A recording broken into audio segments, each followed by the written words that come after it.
नमस्ते छात्रों, आपका फिर से स्वागत है जनित एकेडमी ऑनलाइन पर। हम कर रहे हैं पार्ट 4 फॉर चैप्टर दासी फॉर आईएससी क्लास 11 एंड 12। तो शुरू करते हैं। तुर्कों का आतंक उत्तरी भारत में फैल चुका था। ये तो क्लियर है। क्षण भर में मतलब पल भर के लिए सन्नाटा तो हुआ, परंतु वणिक के प्रतिरोध के लिए नागरिकों का रोष उबल रहा था। तो ये जब फाइट हो रही थी, ठीक है, तो तुर्कों का आतंक उत्तरी भारत में फैला हुआ था। तो क्षण भर के लिए सन्नाटा हो गया जब उसने कहा कि तुम ये झगड़ा यहीं रुक जाना चाहिए, नहीं तो हम तो तुर्क है। तो पल भर के लिए सन्नाटा तो हुआ, लेकिन वणिक जो प्लेस थी वहां के बदले, प्रतिरोध मतलब बदले के लिए नागरिकों का रोष, रोष यानी गुस्सा, गुस्सा उबल रहा था। राजकीय सैनिकों यानी कि वहाँ का जो स्टेट था, वहाँ के सैनिकों, है ना, ऑफिशियल सोल्जर्स का सहयोग मिलते ही, मतलब उनका सपोर्ट मिलते ही युद्ध यानी वॉर टाइप, छोटा सा वॉर टाइप आरंभ हो गया, स्टार्ट हो गया। अब और भी तुर्क आ पहुंचे। अब क्या हुआ कि और भी तुर्क लोग वहां पहुंचे। न्याल्तगीन हंसने लगा। उसने तुर्की में संकेत किया था। एक्चुअली ये इसका आइडिया ही था न्याल्तगीन का। तो वो हंसने लगा और उसने उसकी लैंग्वेज में इशारा किया। बनारस का राजपथ तुर्कों की तलवार से पहली बार आलोकित हो उठा। तो बनारस का जो राजपथ, जो उसने जैसे इशारा किया, सभी तुर्कों ने फाइट करना चालू किया। तो उनकी तलवार निकल गई और तलवार की चमक से, ठीक है, पहली बार बनारस का राजपथ आलोकित यानी इल्यूमिनेटेड हो गया, चमक उठा। न्याल्तगीन के साथी संगठित हो गए यानी इकट्ठा हो गए। वे केवल युद्ध और आत्मरक्षा ही नहीं कर रहे थे। वो खाली युद्ध नहीं कर रहे थे, अपने आप को बचा नहीं रहे थे। क्या कर रहे थे? यही इसका आइडिया था। बहुमूल्य पदार्थों की लूट भी करने लगे। बहुमूल्य मतलब इनवैल्यूएबल, पदार्थों मतलब चीज़ें, आइटम्स, इनवैल्यूएबल आइटम्स की लूट भी करने लगे।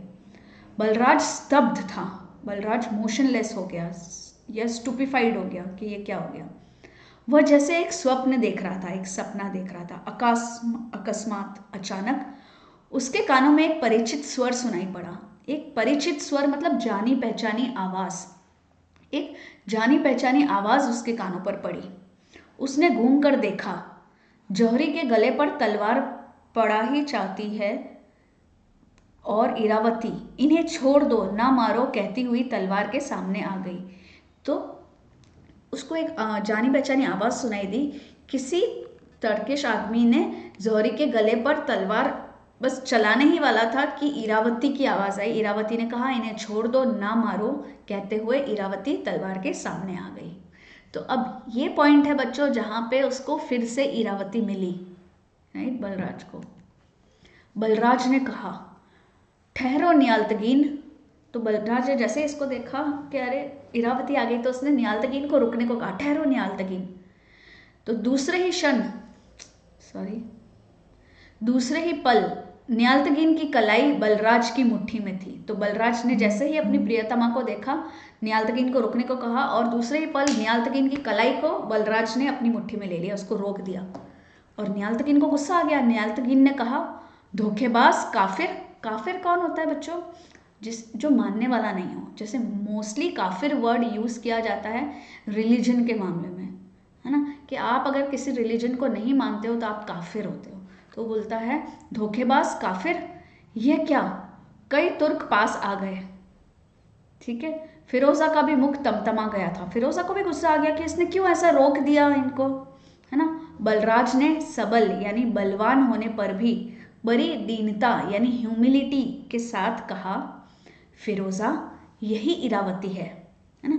तो जब उसने न्याल्तगीन को रोका, उसका हाथ पकड़ लिया, तो न्याल्तगीन ने कहा, धोखेबाज, काफिर, है ना, यह क्या? और उस टाइम पे सभी तुर्क भी उसके पास आ गए और फिरोजा को भी गुस्सा आ गया, है ना। फिरोजा का मुख भी गुस्से से तमतमा गया।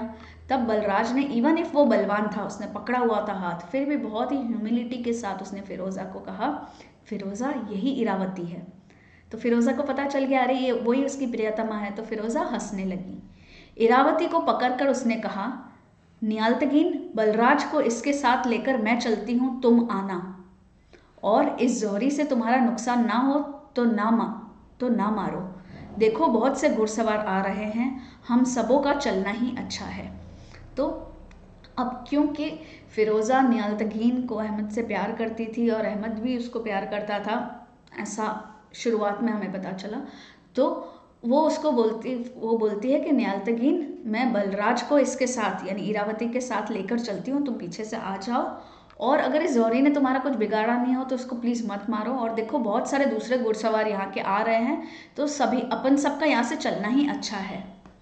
तो नियालतगीन ने परिस्थिति एक क्षण में ही समझ ली। तो नियालतगीन एक ही पल में पूरी सिचुएशन, परिस्थिति मतलब पूरी सिचुएशन को भांप गया। उसने देखा कि हाँ सच में ये लोग आ रहे हैं। उसने जौहरी से पूछा, तुम्हारे घर में दूसरी ओर से बाहर जाया जा सकता है? उसने जौहरी के गले पे रखा हुआ तो था ही। वो बोलता है पीछे का कोई रास्ता है, कहीं और से हम जा सकते हैं? तो जौहरी बोलता है हाँ।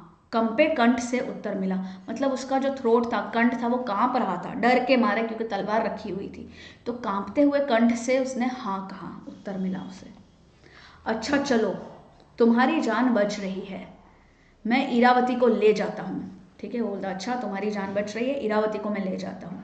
कहकर नियालतगीन ने एक तुर्क के कान में कुछ कहा और बलराज को आगे चलने का संकेत करके इरावती और फिरोजा के पीछे धनदत्त के घर में घुसा।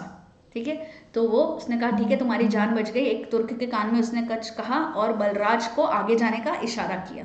ठीक है, फिर इरावती और फिरोजा के पीछे वो भी उस धनदत्त के घर में घुसा, है ना। और ये धनदत्त वही है जिसका जंगल था, है ना, धनदत्त के जंगल में, याद है। इधर तुर्क एकत्र होकर प्रत्यावर्तन, ठीक है, प्रत्यावर्तन यानी वापस लौटना, पीछे आने का कोशिश कर रहे थे। ठीक है, नगर की राजकीय सेना पास आ रही थी और वो जो शहर था उसके जो स्टेट के वो जो सोल्जर्स थे, ऑफिशियल सोल्जर थे, वो पास आ रहे थे, उसकी पूरी आर्मी पास में आ रही थी और तुर्क एकत्रित होकर वापस जाने का प्रयत्न कर रहे थे। चंद्रभागा के तट पर, Chandrabhaga is a part of Chenab नदी, चनाब नदी का दूसरा नाम है।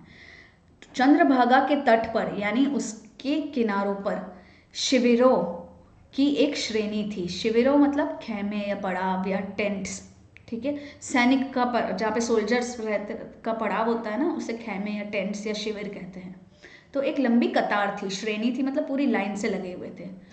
उनके समीप ही, उनके नज़दीक ही घने वृक्षों के झुरमुट में, बहुत सारे घने वृक्ष जहाँ पे थे, झुरमुट मतलब इतने सारे इकट्ठे होके, वहाँ इरावती और फिरोज़ा बैठी हुई है। अब ये दूसरा सीन है कि चनाब नदी के तट पर जहाँ पे बहुत सारे सैनिक के पड़ाव थे, वहीं समीप उसके नज़दीक घने वृक्षों के झुरमुट में इरावती और फिरोज़ा बैठी हुई सायकालीन यानी इवनिंग गंभीरता की छाया में, है ना, सीरियसनेस की छाया मतलब शेड में एक दूसरे का मुंह देख रही है, क्योंकि वहाँ पे सीरियसनेस थी, है ना, इवनिंग की गंभीरता, वो समय जो होता है इवनिंग का गंभीर समय होता है, कि छाया में वो एक दूसरे का मुंह देख रही थी। तब उनका कॉन्वर्सेशन होता है। अब फिरोज़ा ने कहा, बलराज को तुम प्यार करती हो? तो फिरोज़ा का बहुत आकस्मिक उत्तर, एकदम तुरंत उत्तर आया, मैं नहीं जानती। तो फिरोज़ा बोलती है, और वह तो तुम्हारे लिए गजनी से हिंदुस्तान चला आया।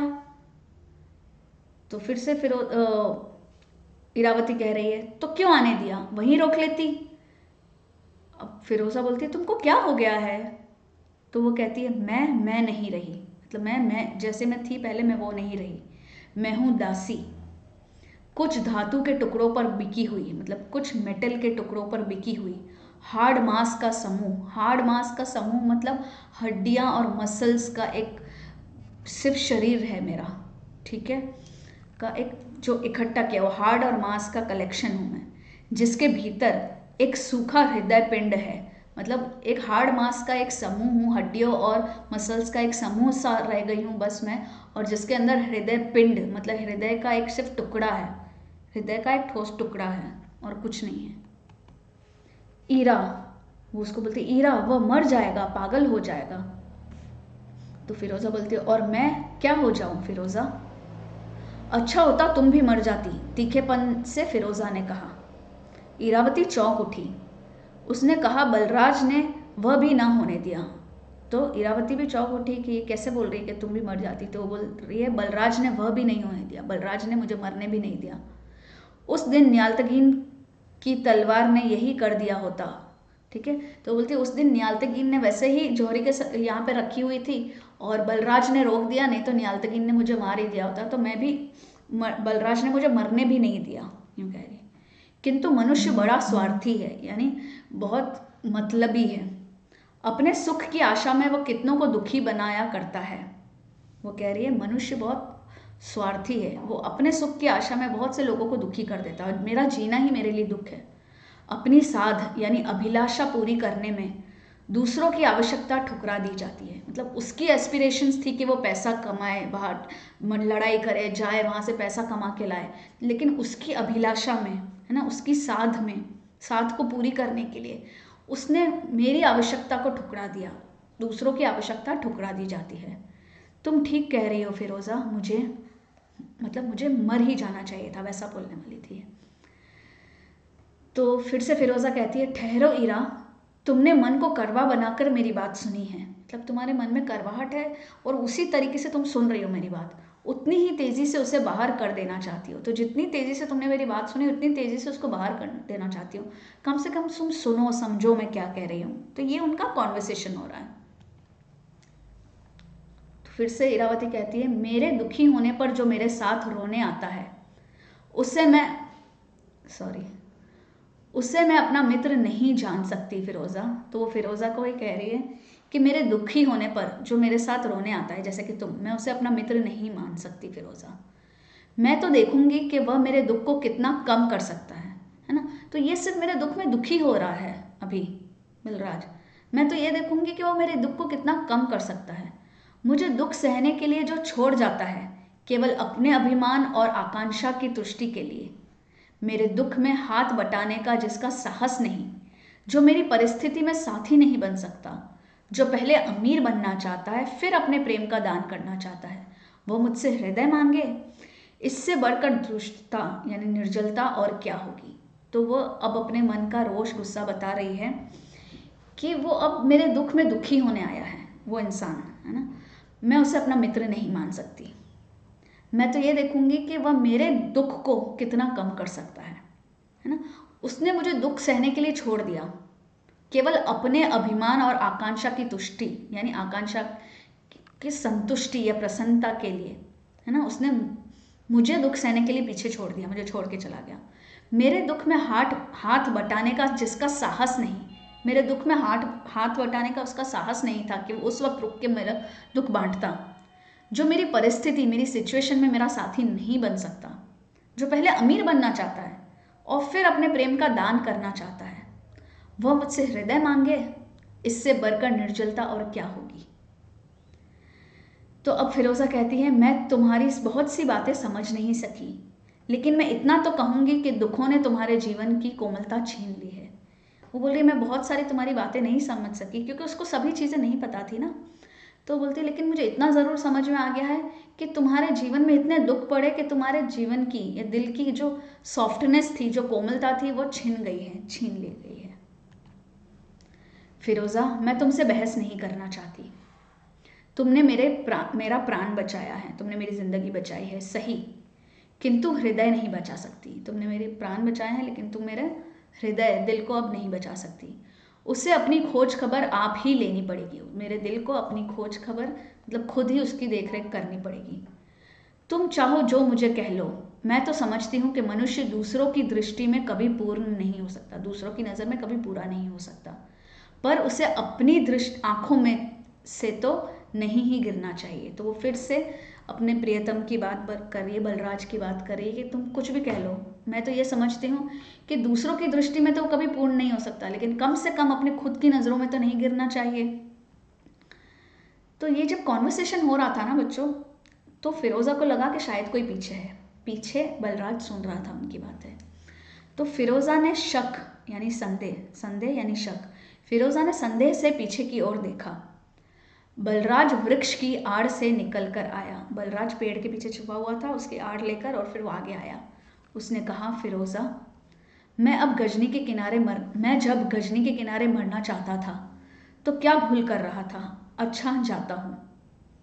ठीक है, तो अब वो बोला कि काश मैं वहाँ ये तो मेरी बात को समझ ही नहीं पा रही है इरावती। जब उसने इरावती का कॉन्वर्सेशन सुना तो वो बोल रहा है, फिरोज़ा मैं जब गजनी के किनारे मरना चाहता था तो क्या क्या गलत कर रहा था। अच्छा अब मैं जाता हूँ, और वो छोड़ के वहाँ से चला जाता है ना।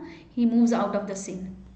तब इरावती सोच रही थी अब भी कुछ बोलूँ, नहीं इरावती सोच रही थी कि अब भी कुछ बोलूँ, ठीक है, अभी भी वो और भी कुछ बोलना चाहती थी इरावती, लेकिन चुप हो गई। अब फिरोज़ा सोच रही थी दोनों को मरने से बचाकर क्या सचमुच मैंने कोई बुरा काम किया। अब फिरोज़ा ने तो दोनों को मरने से बचाया, लेकिन दोनों की लाइफ में जो पीड़ा थी उसको कम नहीं कर पाई, राइट। तो वो सोच रही है कि दोनों को मरने से बचाकर क्या मैंने सचमुच कोई बुरा काम किया कि ये दोनों ऐसे हो गए हैं।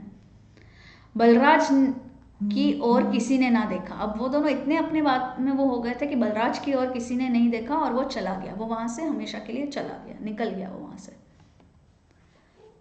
अब दूसरा सीन है बच्चों, रावी के किनारे एक सुंदर महल में। अब ये बहुत टाइम बीत गया है, दूसरा सीन चल रहा है। रावी के किनारे, रावी एक नदी है, उसके किनारे एक सुंदर महल में अहमद नियाल्तगीन, ठीक है, अभी जो नियाल्तगीन था पता चला ना आपको, गाजी का सेनापति जो पंजाब पे राज कर रहा था अभी। तो रावी के किनारे एक सुंदर महल में अहमद नियाल्तगीन पंजाब के सेनानी का आवास है, उसका घर है। आवास मतलब रहने का स्थान है। उस महल के चारों ओर वृक्षों की दूर तक फैली हुई हरियाली है, चारों तरफ पेड़ है, जिसमें शिविरों की श्रेणी में तुर्क सैनिकों का निवास है। और उसी चारों ओर टेंट्स लगे हुए हैं। शिविरों की श्रेणी में तुर्क सेनानी वहां रहते हैं, तुर्क सैनिक वहां रहते हैं। वसंत की चांदनी रात यानी स्प्रिंग सीजन की चांदनी रात अपनी मतवाली उज्ज्वलता में महल के मीनारों और गुंबदों तथा वृक्षों की छाया में लड़खड़ा रही है, अब जैसे सोना चाहती हो। ठीक है, अब इसका पूरा मीनिंग समझाती हूँ। इवनिंग, स्प्रिंग सीजन की चांदनी रात को डिस्क्राइब किया गया है कि चांदनी रात है, और स्प्रिंग सीजन क्योंकि चांदनी रात है तो उज्जवल है, रोशनी है, तो उसकी उज्ज्वलता में महल के मीनार और गुंबद, देखो मीनार और गुंबद का पिक्चर मैंने यहाँ लगाया। मीनार इस तरीके से होते हैं टावर्स, और ये होता है गुंबद, है ना। तो मीनार और गुंबद कहाँ गया, और गुंबदों तथा वृक्षों की छाया में, ठीक है, वृक्षों की छाया में बस ये चांदनी लड़खड़ा रही है कि अब ऐसा लग रहा है जैसे कि सोना चाहती हो, ठीक है, मतलब उसकी जो रोशनी है ऐसे लहरा रही है। तो ये उस सीन को डिपिक्ट किया गया है। चंद्रमा पश्चिम में धीरे धीरे झुक रहा था, है ना, धीरे धीरे पश्चिम में चंद्रमा झुक रहा था। पश्चिम मतलब पश्चिम मतलब नीचे ना, साउथ, हाँ। रावी का और एक संगमरमर की दालान में खाली सेज बिछी थी। रावी की ओर, है ना, रावी नदी की तरफ मतलब उस डायरेक्शन में एक संगमरमर यानी मार्बल की दालान में। दालान क्या होता है बच्चों, ये पिक्चर दिख रहा है आपको, ये जो ऐसा ओपन एरिया होता है, ठीक है। तो मैंने यहाँ पे ग्रीन में भी ये दे रखा है, रुको मैं इसको डिलीट करके आपको दिखाती हूँ। ये मकान के बाहर लोगों के बैठने की खुली जगह, जो छत, जिसमें छत तो होता है, देखो ये वाली जगह अंदर है जो छतदार होती है, ये एक लंबे कमरे के जैसा होता है जिसके तीनों ओर दीवारें होती है। देखो पीछे दीवारें हैं, साइड में दीवार है, यहाँ साइड पे दीवार है, लेकिन आगे का खुला होता है, सामने वाला हिस्सा खुला होता है, तो इसको दालान बोलते हैं, ठीक है। तो रावी की ओर एक संगमरमर यानी मार्बल की दालान में खाली सेज यानी बिस्तर बिछा हुआ था। जरी के पर्दे ऊपर की ओर बंधे थे, ऊपर की तरफ जरी के पर्दे यानी कर्टेन्स बंधे हुए थे। दालान की सीढ़ी पर बैठी हुई इरावती रावी का प्रवाह देखते देखते सोने लगी थी। तो उसकी जो सीढ़ियाँ थी, देखो यहाँ पे ये सीढ़ियाँ होती है ना जहाँ पे बैठा जाता है, दिस, है ना, यहाँ पे सीढ़ियाँ भी होती है। तो इसकी सीढ़ियों पर बैठी हुई इरावती रावी का प्रवाह यानी उसका फ्लो, रावी नदी का फ्लो देखते देखते सोने लगी थी। उस महल की जैसे सजावट गुलाबी पत्थर की अचल प्रतिमा हो, जैसे कि उसने पिंक ड्रेस पहन रखा था और ऐसा लग रहा था कि उस महल की वो सजावट है, पत्थर के जैसे, मूर्ति के जैसे वो वहाँ पड़ी हुई थी, ठीक है। वहाँ क्यों पड़ी हुई थी, क्योंकि इरावती को अब इन्होंने एज अ दासी she used to serve there, है ना, अहमद नियाल्तगीन के उसमें वो दासी थी अब, ठीक है, वहाँ उसकी सेवा करती थी। शयन कक्ष यानी बेडरूम की सेवा का भार आज उसी पर था। किस पर था, इरावती पर। वह अहमद के आगमन की प्रतीक्षा करते करते सो गई थी, रुको,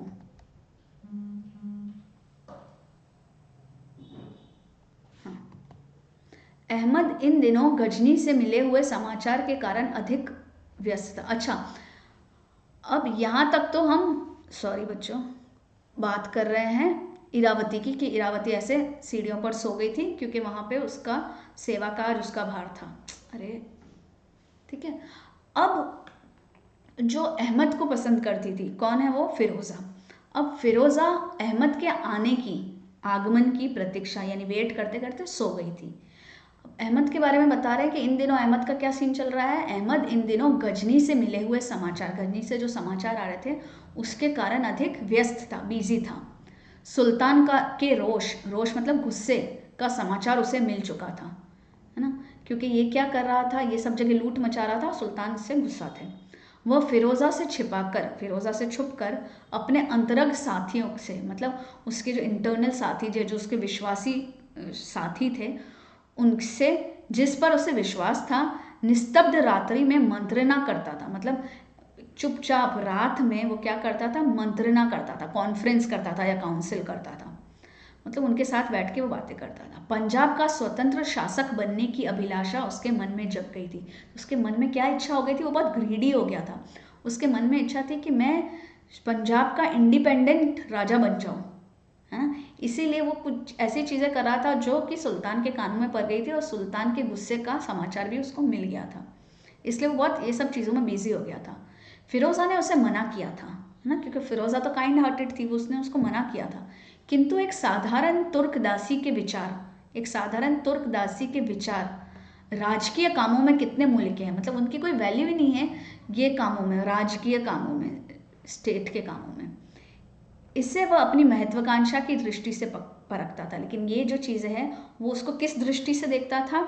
अपनी महत्वाकांक्षा से, अपनी आकांक्षा, अपनी अभिलाषा की नज़र से देखता था। फिरोज़ा कुछ तो रूठी थी, फिरोज़ा इससे अग्री नहीं करी थी, इसलिए रूठी थी, और कुछ उसकी तबीयत भी अच्छी ना थी। वह बंद कमरे में जाकर सो रही, वो बंद कमरे में जाकर सो गई। अनेक दासियों के रहते भी, क्योंकि बहुत सारी दासियां थी वहां पे, उनके रहते भी आज इरावती को ही वहां ठहरने के लिए उसने कह दिया था। तो वो खुद अंदर जाके सो गई थी, है ना, सोने की कोशिश कर रही थी, और उसने, बहुत सारी दासियां थी, फिर भी उसने इरावती को कहा कि वहां तुम ही यहाँ पे ठहरो, और ये आएगा अभी, ठीक है।